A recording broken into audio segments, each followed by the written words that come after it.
Stalker Call of Pripyat is a game about, I don't know, I wanna say love? Maybe the human condition or something? I think I'll just settle for saying it's about day drinking, specifically to cure radiation poisoning, as only a true day drinker can survive the irradiated wasteland of the zone. And on that note, you are dropped into the zone as Major Degtyarev, an undercover stalker who works for the Ukrainian military. Your mission is to look at a handful of crashed helicopters. That's it. I feel like at any point during its history, seeing 3 crashed, burnt-out helicopters was never anything special in Eastern Europe. It's just historical texture. In my country, the equivalent of this is a lab down the road from you getting firebombed by bikies. So in Stalker, you are nobody special. Looking for things that aren't special, for reasons that are not special. It's all rather mundane, but it works so well. You start on some random hill with nothing interesting in the immediate vicinity. No absent father. No murdered father holding a future father. In fact, in the zone, there are no women at all. So it is impossible to become a father. It is truly a fatherless game. You can decide if you want to investigate the helicopters right away. Or maybe you want to go to a nearby settlement and take some jobs. Maybe you will be a bandit. It is completely up to you, because the main quest is so mundane that nothing you can do will conflict with it. And this is what differentiates Stalker from other similar games. It is a mercenary simulator. All of the quests are positioned as you doing a job for someone. You don't just stumble upon a child locked in a fridge.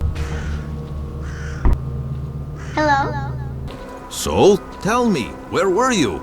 You're not going to believe me anyway, but in a fridge.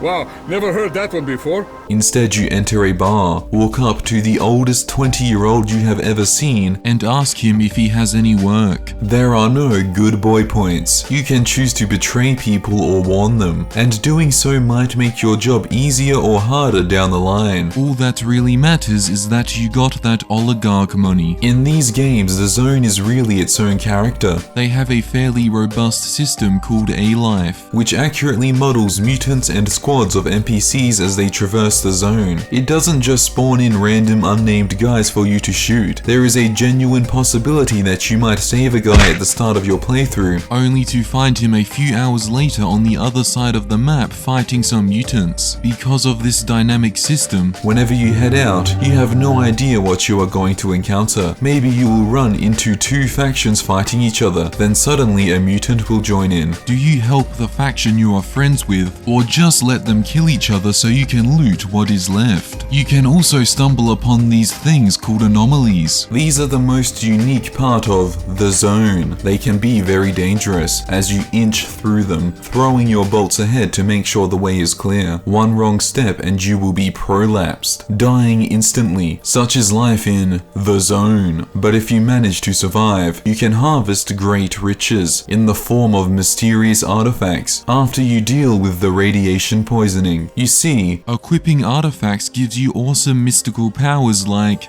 not getting burnt as much. I guess it's useful for chain smokers or something. Anyway, just like smoking, this comes at a great cost. You will become sick. Specifically in this case, radiation sick. Fortunately, you can cure it by just drinking vodka. That's it. Just throw him back, get absolutely wrecked, and wake up in a cave surrounded by mutants. Again, this is a fairly mundane thing that happens in post-Soviet states. What's the point of getting smashed if you don't do it with friends? Stalker is a game about friendship. There is no better feeling than walking into a settlement and hearing all those dots blip into existence on your radar. As you do missions for them, they will become your friends, and these dots will become green. You are networking. Your network is your net worth. Of course, your actions might make some people hate you, in which case their dot turns red. But don't fret, it won't be that way for long. Much like the cold unfeeling darkness of death, the nights in this game are also really dark. It is mesmerizing seeing distant dancing lights and simply wondering what is over there. You can hear creatures crawling around in the darkness. Your muzzle flash will light up everything around you in a gunfight. This game came out in 2009 and it still has the most tense and beautiful nights in gaming. There is also a cool moment when you get night vision later in the game. It feels like you have conquered the night, and now you can approach it more like a predator, which really emphasizes how you have risen over the course of your journey. The game is comprised of 3 open world zones, the first of which is Zaton. It's a drained lake or river, so there is a dry area higher up and a swampy area throughout the middle. Because most of this area used to be underwater, you can find washed up ships. One of them is even the main settlement, Skadovsk. It's rustic? Yeah, I wouldn't touch anything in here, unless you want a tetanus shot. There are 3 main players in Skadovsk: the normal, somewhat friendly guy, the shady bad guy, and the shady neutral guy. It's basically when your friend insists that you've really got to meet these guys, man, and then before you know it, you are just sitting on the couch trying not to draw attention to yourself while they discuss how they stole a TV from someone's grandmother. You can side with all sorts of characters here and resolve their stories in different ways. One guy who absolutely sucks is called Snag. He asks you to jump into a massive dark hole infested with mutants to retrieve a heavy stash that you will split the contents of. However, when it comes time to divvy it up, he takes most of it for himself. Furthermore, if you buy an expensive gun, he will try to claim it for himself. Just a terrible human being all around. You simply do not get screwed over like this in other video games, especially so early on in your journey. Fortunately, a bit later on, we can resolve it all. There is another quest you can get quite early on where you need to recover an artifact. Once you do the dangerous part of crawling through the anomaly to get it, you will get jumped by a kind young man who needs it to heal his injured friend. Of course, you can hand it to him, where he will simply take it back to the quest giver and steal your reward, or you can just reload your save and brutally murder him and his friends, in what I call premeditated self-defense. Being able to get scammed so early on in the game primes the player to expect hostility not only from the zone, but the people who inhabit it. Not all of the quests are this morally testing. There is a nice one where you can help a stalker called Growls. He is investigating some stalkers who have gone missing, and he believes it is because of a nearby bloodsucker lair. Did you hear that? Never mind. I must be hearing things. If you aren't familiar, bloodsuckers are the designated die instantly of a heart attack jump scare enemy of the Stalker franchise. They are very strong, very fast, can turn invisible, and worst of all, look like your mother. Because Growls is very smart, he jumps down an elevator shaft into their nest, so you get the opportunity to crawl around a sleeping pack of them. However, it appears these bloodsuckers aren't responsible for the missing stalkers. How strange. Growls promises to contact us later when he finds out more. After some time passes, we can look for him. The bartender at Skadovsk tells us that he is at some nearby cranes, so we can go there and find out the terrifying truth. The whole time the stalkers were going missing because the settlement's doctor was drinking their blood.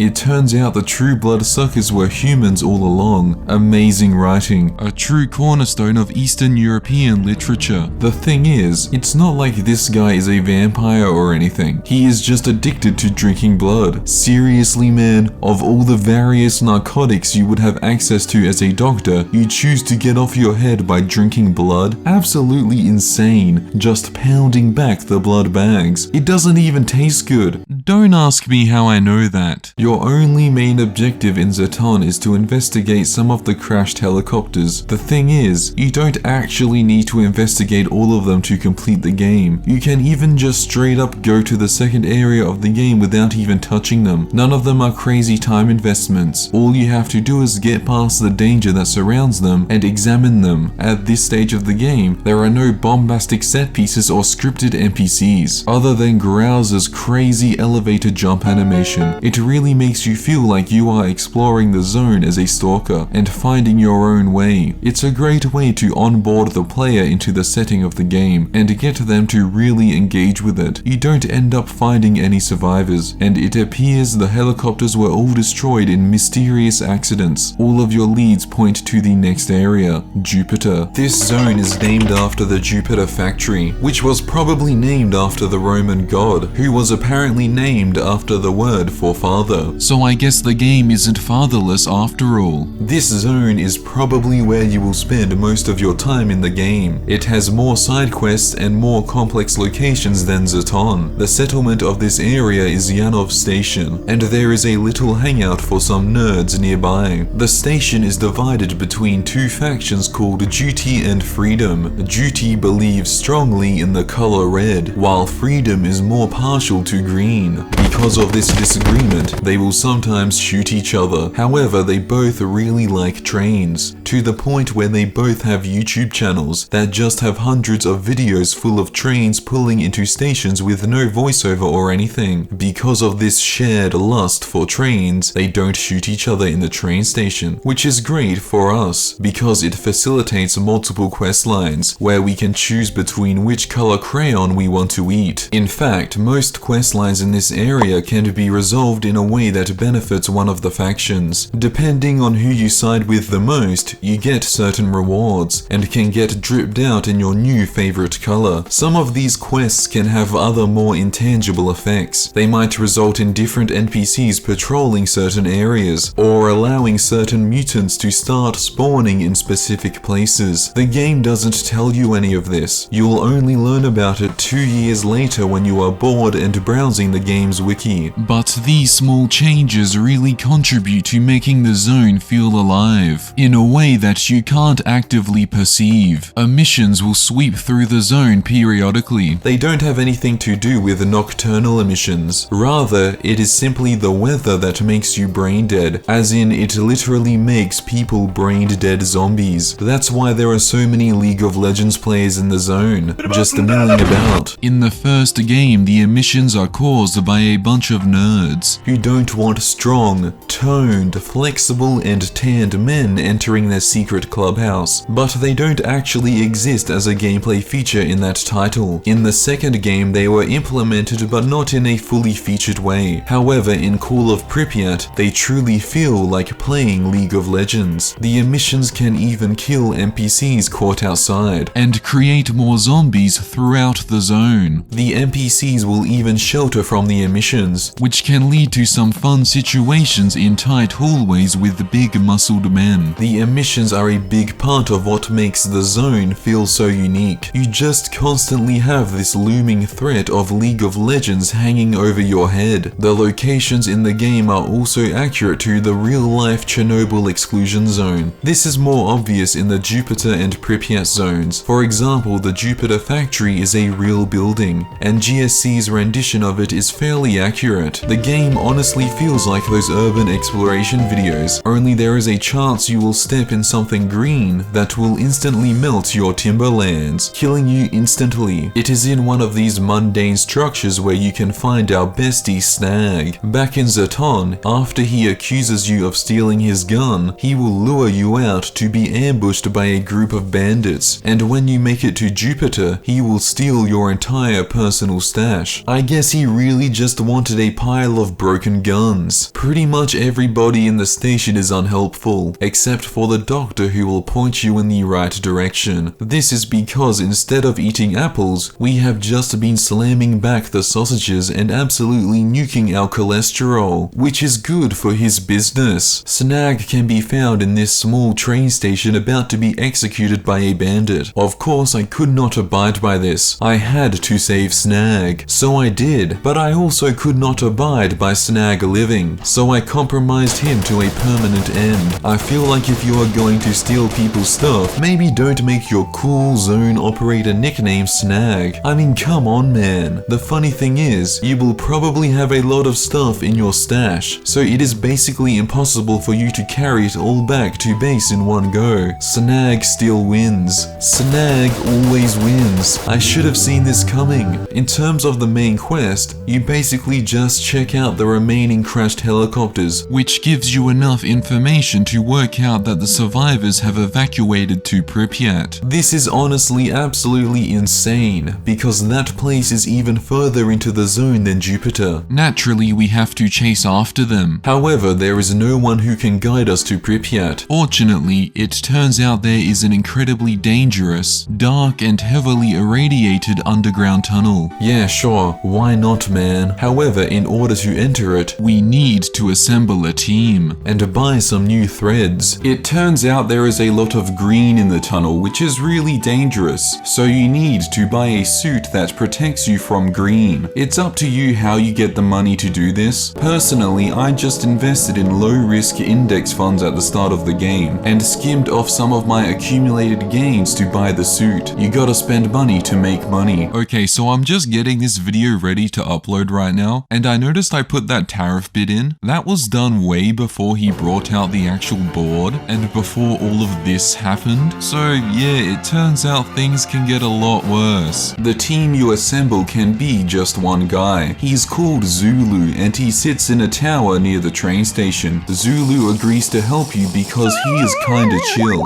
but you can also recruit more people based on what quests you do. Vanner is a loner that got scammed by a loan shark. Lieutenant Sokolov is a fellow soldier who couldn't unite with the rest of them and head to Pripyat. And Strider is a leader of a group of ex-Monolith soldiers. Monolith is a faction of mind-controlled stalkers forced to protect the center of the zone. You can resolve their pitiful mortal problems, and they will agree to help you. Benefits of networking. This is probably the most interesting the main quest ever gets. It's fun assembling a team of cool and quirky characters who have like 5 lines of dialogue each. I'm not even being sarcastic, it's great. What's even better is constantly reloading save files so they don't get one shot by some random rat in the Pripyat tunnel. Once you have bypassed the rats, and the mutants, and the mind-controlled guys, and the League of Legends players, and this ladder, you finally emerge into Pripyat, only to immediately get accosted by immigration. So you reveal that you are also a cop and as a result above the law. This naturally infuriates Zulu, who thought you were just kinda chill and not CIA, so he leaves because he isn't about that noise. Pripyat is my favorite zone in the game. It just has such a unique atmosphere. However, it is quite small and there is pretty much nothing to do here. The main quest becomes very straightforward and there is only one side quest here. You get to crash a deal between some mercenaries and scientists using a sniper rifle. There is also an unmarked side quest where you can save Zulu, which makes him okay with you being a class traitor, and you become friends again. Isn't that sweet? But outside of that, there is nothing else. You can explore it and find some cool things, but there aren't any quests that will direct you to them, like there was in the previous areas, so most players won't do much here, which sucks. It is here that you can finally link up with the military. They are holed up in a laundromat, led by Colonel Kowalski. Finally, we can get some answers to the game's riveting storyline. It turns out after the military's helicopters crashed, they came here, and that's about it. Okay, cool. Thanks, Kowalski. The military don't feel like leaving, because the Monolith in Pripyat have an experimental weapon that could easily destroy any helicopters that come to pick them up. And they also don't really know why their original helicopters crashed in the first place. Again, why did they come further into the zone? They could have simply taken the L after their helicopters crashed and left, but instead they are here, and we need to babysit them. At this point, we can call our superiors and update them on the situation. A call of Pripyat, if you will. You then spend the rest of the main quest doing random things for Kowalski, eventually getting your hands on the Monolith's experimental weapon, which is a railgun, but it has nothing to do with why their helicopters crashed. Eventually, the military will pick up a random signal traveling underground to the laundromat. It turns out it's the guy you play as in the first game, Strelok. Wow, this is like the MCU but for day drinkers. He reveals why the helicopters crashed. You see, the military have a way of mapping the anomalies in the sky, but when the emissions hit, it changed the positions of the anomalies, so their maps were useless. Yes, we just spent all 15 hours of the game trawling through hell on earth, fighting off mutants, having our thing snagged, only for the protagonist of the first game to show up and basically say, skill issue. So to be perfectly clear here, we literally accomplished nothing in the main quest. I guess this one is about the journey, not the destination or something? Whatever. Now we can finally evacuate. Only it turns out the evacuation point is literally where the monolith forces are based out of. Yet another genius move. So after a bunch of shooting, you can finally leave the zone. There is a cool ending slideshow like the Fallout games where it shows you what happened as a result of all the side quests you did and who survived to see the ending. You can also play on in a post-game and explore all 3 zones after the military evacuate. Just to remind you, the game opens with the military using maps of the anomalies to fly into the center of the zone so they can capture it. However, they mysteriously crash. We are then sent to investigate it, and that is basically where the story sits for pretty much the entire game, until the finish line where Strelok tells us our maps are a joke and we are a joke. And then we leave. Literally nothing happens. It's not like the previous games. Shadow of Chernobyl has this very memorable twist, and you actually get to see the power plant, along with some really cool things like the Wish Granter. Clear Sky also has some twists and turns along the way, but Call of Pripyat has none of that. It's incredibly mundane. There is nothing like the Wish Granter, or a secret group of scientists who are afraid of strong, toned, flexible, and tanned men. And this is sort of why I really like Call of Pripyat. By having such a pointless main quest, it makes you focus more on enjoying the atmosphere of the zone, doing side quests, checking out anomalies, and just exploring. It reminds me a lot of Morrowind. Morrowind does have a very consequential main quest, but it only becomes urgent in the latter half. At least at the start of the game, you are encouraged to not worry about it and do whatever you want. I feel this is something very important to good open world sandboxes, and a lot of games don't deliver on this. This is easily observed in games like Fallout 4 or Cyberpunk, where you kind of travel from set piece to set piece. Even in the side quests, there is nothing wrong with this. They are still fun games, but they become less interesting and less dynamic. A lot of people like to say that the Stalker games are some flawed gems, diamonds in the rough. I disagree. I think they are just straight up great games, especially with the modern versions that have been patched over the years. You should play them. And on that note, I beg of you, never say the word Eurojank. It is cringe. I hate it. I'm sorry, but it screams pseudo-intellectual to me. It sends me into a week-long rage bender whenever I hear it. I basically destroy an entire small town. So please, do not use that word. If you enjoyed this video, you should subscribe to my channel. It would look great on your resume.